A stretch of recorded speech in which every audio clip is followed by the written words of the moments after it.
Seja muito bem-vindo ao canal Facilite Sua Vida. Antes de iniciar seu audiolivro, deixe seu like para ajudar a alcançar mais pessoas, se inscreva no canal. Compartilhe esse vídeo com um amigo. Mais informações no box de informações. Gratidão profunda. Capítulo 14. O gênero mental. Os estudantes de psicologia que seguiram o modo moderno de pensar a respeito dos fenômenos mentais ficaram surpreendidos pela persistência da dupla ideia mental que se tem manifestado tão fortemente durante os 10 anos passados do último meio século, e que deu origem a um grande número de teorias plausíveis a respeito da natureza e constituição destas duas mentes. Recentemente Thompson J. Hudson atingiu grande popularidade em 1893, avançando a sua bem conhecida teoria das mentes objetiva e subjetiva, que ele afirmou existir, em cada indivíduo. Outros escritores atraíram também a atenção pelas teorias sobre as mentes consciente e subconsciente, mentes voluntária e involuntária, mentes ativa e passiva, etc., etc. As teorias dos diversos escritores diferem entre si, mas permanece o princípio oculto da dualidade da mente. O estudante de filosofia hermética tem provocação de riso quando lê e ouve qualquer coisa destas novas teorias a respeito da dualidade da mente, cada escola aderindo tenazmente à sua própria teoria favorita e clamando ter descoberto a verdade. O estudante volta para trás às páginas da história oculta e, nos primeiros elementos dos preceitos ocultos, encontra referências à antiga doutrina hermética do princípio de gênero no plano mental, à manifestação do gênero mental. E examinando mais ele conclui que a antiga filosofia tinha conhecimento dos fenômenos da mente dual e deu conta disto pela teoria do gênero mental. Esta ideia de gênero mental pode ser explicada em poucas palavras aos estudantes que estão familiarizados com as modernas teorias há pouco aludidos. O princípio masculino da mente corresponde à chamada mente objetiva, mente consciente, mente voluntária, mente ativa, etc. E o princípio feminino da mente corresponde à chamada mente subjetiva, mente subconsciente, mente involuntária, mente passiva, etc. Certamente que os preceitos herméticos não concordam com as diversas teorias modernas sobre a natureza das duas fases da mente, nem admitem muitos fatos considerados como sendo respectivamente dos dois aspectos, porque muitas teorias e afirmações são alambicadas e incapazes de resistir ao toque da experiência e da demonstração. Apontamos as fases de concordância simplesmente para o fim de ajudar o estudante a assimilar os seus conhecimentos já adquiridos com os preceitos da filosofia hermética. Os estudantes de Hudson encontrarão no princípio do seu segundo capítulo da Lei dos Pensamentos Psíquicos, a proposição que a mística algaravia dos filósofos herméticos desenvolve a mesma ideia, isto é, a dualidade da mente. Se o Dr. Hudson empregasse o tempo em decifrar um pouco da mística algaravia da filosofia hermética, ele teria obtido grande esclarecimento sobre a função da mente dual, porém, naquele tempo, as suas obras mais interessantes ainda não tinham sido escritas. Vamos agora considerar os preceitos herméticos sobre o gênero mental. Os instrutores herméticos dão as suas instruções a respeito deste assunto fazendo os seus estudantes examinarem a relação da sua consciência a respeito do seu ego. Os estudantes aprendem a pôr a sua atenção no ego que habita em cada um de nós. Cada estudante aprende a ver que sua consciência lhe dá uma primeira relação da existência do seu ego, a relação é o eu sou. A princípio isto parece ser a última palavra da consciência, mas um exame um pouco mais profundo descobre que este eu sou pode ser separado ou dividido em duas partes distintas, dois aspectos, os quais, apesar de agirem em uníssono e em conjunto, podem ser separados na consciência. Apesar de a princípio parecer existir um só ego, um exame mais cuidadoso e mais profundo mostra que existe um ego e um eu. Estes gêmeos mentais diferem em característicos e natureza, e um exame das suas naturezas e dos fenômenos que procedem da mesma dará muita luz sobre muitos problemas da influência mental. Permiti-nos começar com uma consideração sobre o eu, que é usualmente tomado pelo ego pelo estudante, até que ele investigue nos acessos da consciência. Um homem pensa do seu ego e no seu aspecto de eu, como sendo composto de certos estados, modos, hábitos, característicos, etc., tudo o que faz sobressair a sua personalidade, ou a seidade conhecida a si e aos outros. Conhece que estas emoções e sensações mudam, nascem e morrem, estão sujeitas aos princípios de ritmo e de polaridade, que as levam de um extremo ao outro. Pensam também que o eu é formado de certos conhecimentos reunidos nas suas mentes e formando então uma parte deles mesmos. Tal é o eu de um homem. Porém, falamos muito apressadamente. O eu de muitos homens pode ser considerado como consistindo da sua consciência corpórea e dos seus apetites físicos, etc. A sua consciência sendo presa à sua natureza corpórea, eles praticamente vivem nela. Muitos homens ainda consideram o seu vestuário como parte do seu eu e atualmente parecem considerá-lo como uma parte de si mesmos. Um escritor disse humoristicamente que os homens se compõem de 3 partes, o espírito, o corpo e a roupa. Estas pessoas ou roupas conscientes perderiam a sua personalidade se fossem despidas da sua roupa, por selvagens, na ocasião de um naufrágio. Porém, mesmo muitos dos que estão presos à ideia do vestuário pessoal afirmam fortemente que a consciência do seu corpo é o seu eu. Eles não podem ter a ideia de uma seidade independente do corpo. A sua mente parece-lhe ser praticamente uma coisa pertencente ao seu corpo, o que é sempre o contrário. Mas, conforme o homem sobe na escala de consciência, ele se torna capaz de distinguir o seu eu da sua ideia do corpo e de pensar que este é uma coisa pertencente à sua parte mental. Mas, só então poderá identificar inteiramente o eu com os estados mentais, as emoções, etc., que ele sente existir dentro de si. É capaz de considerar estes estados internos como idênticos a ele mesmo, em vez deles serem simplesmente coisas produzidas por uma parte da sua mentalidade e existindo dentro dele, sendo suas, estando nele, mas não sendo ele mesmo. Compreende que pode mudar estes estados mentais de emoções por um esforço da vontade e que pode do mesmo modo produzir uma emoção ou um estado de uma natureza exatamente oposta, e, contudo, existe o mesmo eu. E assim até que seja capaz de pôr de parte estes vários estados mentais, as emoções, os hábitos, as qualidades, os característicos e outras faculdades mentais, é capaz de pô-las no não-eu, coleção de curiosidade e embaraços, como uma posse de valor. Isto requer muita concentração mental e poderes de análise mental da parte do estudante. Porém, mesmo assim a tarefa é possível para os estudantes avançados, e mesmo os não muito adiantados podem ver, na imaginação, como pode ser realizado o processo. Depois que o processo de pôr de parte foi executado, o estudante pôr-se-á em posse consciente de uma seidade que pode ser considerado nos seus 2 aspectos de eu e ego. O eu será considerado como sendo uma coisa mental em que os pensamentos, as ideias, as emoções, as sensações e outras condições são produzidas. Pode ser considerado como a matriz mental, como disseram os antigos, capaz de fazer a geração mental. Manifesta-se a consciência como um ego feminino com poderes latentes de criação e geração das progênies mentais de todas as espécies e reinos. Sente-se que as suas forças de energia criativa são enormes. Contudo, parece ser consciente que ele recebe muitas formas, de energias do seu ego companheiro, ou de outro ego, quando é capaz de dar existência às criações mentais. Esta consciência traz consigo a realização de uma enorme capacidade para a operação mental e a habilidade criativa. Porém, o estudante descobre logo que isto não é tudo o que percebe dentro da sua consciência interior. Percebe que existe uma coisa mental que é capaz de querer que o ego feminino acione na direção de certa linha criativa, e que também é capaz de sustentar e provar a criação mental. Esta parte deles mesmos, dizem ser chamada ego. É capaz de ficar na sua consciência à vontade. Não tem uma consciência de habilitações para gerar e criar ativamente, no sentido do processo que acompanha as operações mentais, mas sim no sentimento e consciência de uma facilidade para projetar uma energia do ego masculino ao ego feminino, de um processo de desejo que a criação mental comece e continue. Compreende também que o ego masculino é capaz de sustentar e abrigar as operações da criação mental do ego feminino.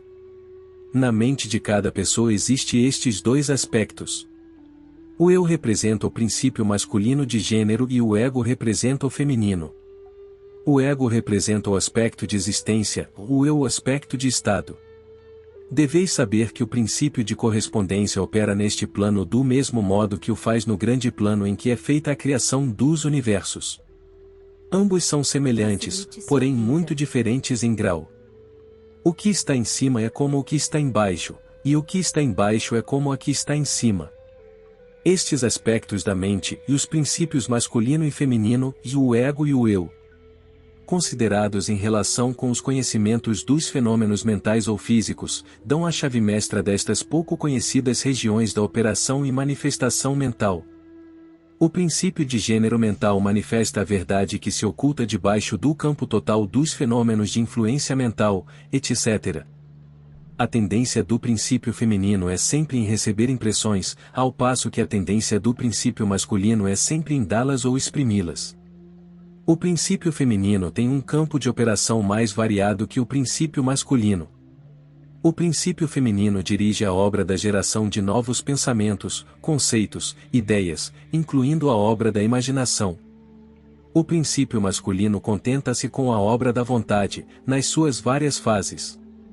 E assim, sem o auxílio ativo da vontade do princípio masculino, o princípio feminino pode contentar-se com a geração de imagens mentais que são o resultado de impressões recebidas de fora, em vez de produzir criações mentais originais. As pessoas que prestam uma contínua atenção a um assunto empregam ativamente ambos os princípios mentais, o feminino na obra da ativa geração mental, e a vontade masculina na estimulação e fortificação da porção criativa da mente. A maioria das pessoas empregam realmente o princípio masculino mais pouco, e contentam-se com viver de acordo com os pensamentos e as ideias insinuadas no eu pelo ego das outras mentes. Porém, o nosso propósito não é demorarmos-nos na consideração desta fase do assunto, que pode ser estudada num bom livro de psicologia, com a chave que nós vos demos sobre o gênero mental. O estudante dos fenômenos psíquicos está ciente dos admiráveis fenômenos classificados sob o título de telepatia, transmissão de pensamento, influência mental, sugestão, hipnotismo, etc. Muitos procuraram para uma explicação destas várias fases de fenômenos as teorias dos diversos instrutores da mente dupla. Em certa medida estão certos, porque é claramente uma manifestação de duas fases distintas da atividade mental. Porém, se esses estudantes considerarem estas mentes duplas à luz dos preceitos herméticos a respeito das vibrações e do gênero mental, compreenderão que têm na mão a chave com que tanto esforço procuravam. Nos fenômenos de telepatia vê-se como a energia vibratória do princípio masculino é projetada para o princípio feminino de outra pessoa e este toma o pensamento semente e o desenvolve até a madureza. Pela mesma forma operam a sugestão e o hipnotismo. O princípio masculino da pessoa dando as sugestões dirige uma exalação da energia vibratória ou força a vontade para o princípio feminino da outra pessoa, e esta última aceitando-a, recebe em si mesma e age e pensa de conformidade com ela. Uma ideia assim recolhida na mente de uma pessoa, cresce e se desenvolve, e com o tempo é considerada como a melhor produção mental do indivíduo, porquanto, em realidade, é como o ovo do cuco colocado no ninho do pardal, quando este destrói a produção direta, e se põe no ninho. O método normal é para os princípios masculino e feminino na mente de uma pessoa coordenar e agir harmoniosamente em conjunção com a de outra. Mas, infelizmente, o princípio masculino nas pessoas médias é muito lento em agir e o entendimento da força-vontade é muito vagaroso, e a consequência é que tais pessoas são quase inteiramente dirigidas pelas mentes e os desejos das outras pessoas, as quais ela permite que façam as suas ideias e os seus desejos. Quão poucas ações ou pensamentos originais são realizados pelas pessoas médias? Não são a maioria das pessoas simples sombras e ecos de outras que têm vontades ou mentes mais fortes que elas? Isto acontece porque a pessoa média vive mais na consciência do seu eu do que na do ego. Está polarizada no seu princípio feminino da mente, e o princípio masculino, em que se acha à vontade, é obrigado a ficar inativo e sem emprego. O homem e a mulher fortes do mundo manifestam invariavelmente o princípio masculino da vontade, e a sua força materialmente depende deste fato. Em vez de viver das impressões dadas às suas mentes pelos outros, dominam a sua própria mente pela sua vontade, obtendo a espécie desejada de imagens mentais, e ainda mais dominam do mesmo modo as mentes dos outros. Vede as pessoas fortes, Como implantam os seus pensamentos sementes nas mentes das massas do povo, fazendo assim este pensar de acordo com os desejos e as vontades destes indivíduos fortes.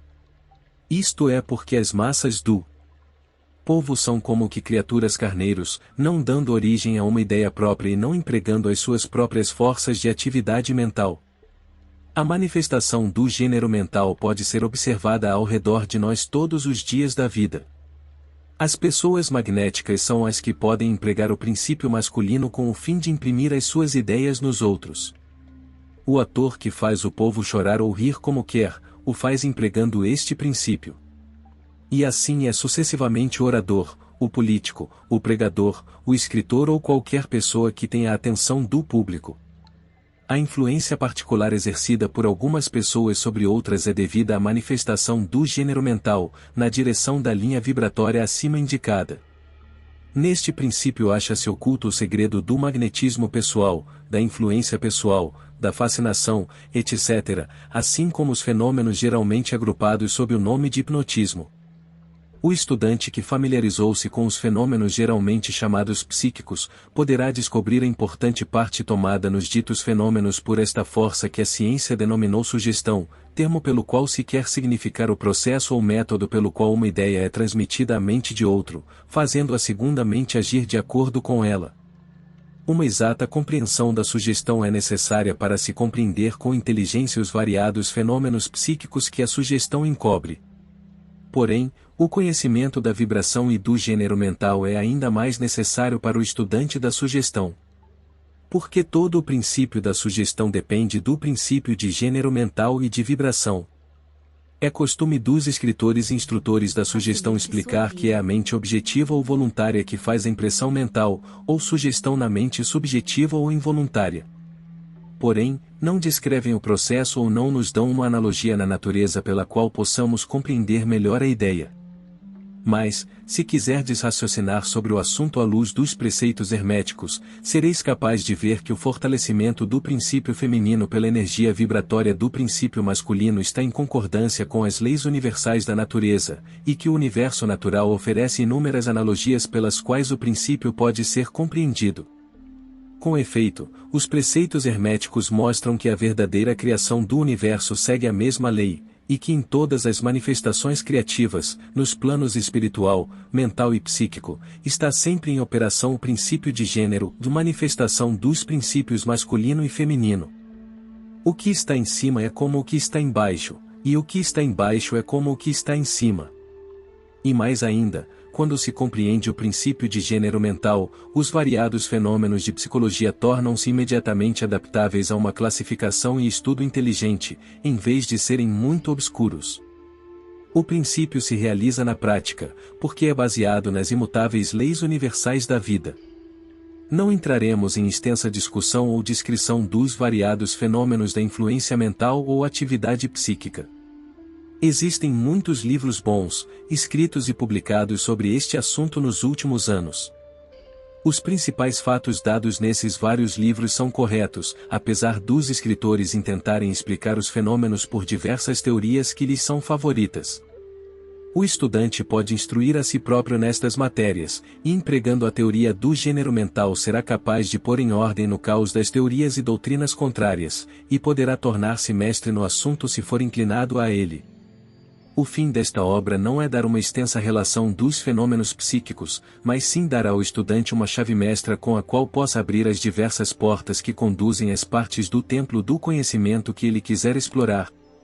Julgamos que nesta consideração dos preceitos do Kybalion, encontrar-se-á uma explicação que servirá para esclarecer muitas dificuldades embaraçosas, ela será uma chave que abrirá muitas portas. Qualquer que seja o costume de fazer detalhes a respeito das muitas formas de fenômenos psíquicos e da ciência mental, colocamos providencialmente na mão do estudante as ideias pelas quais ele pode instruir-se muito a respeito de cada fase do assunto que o interessar.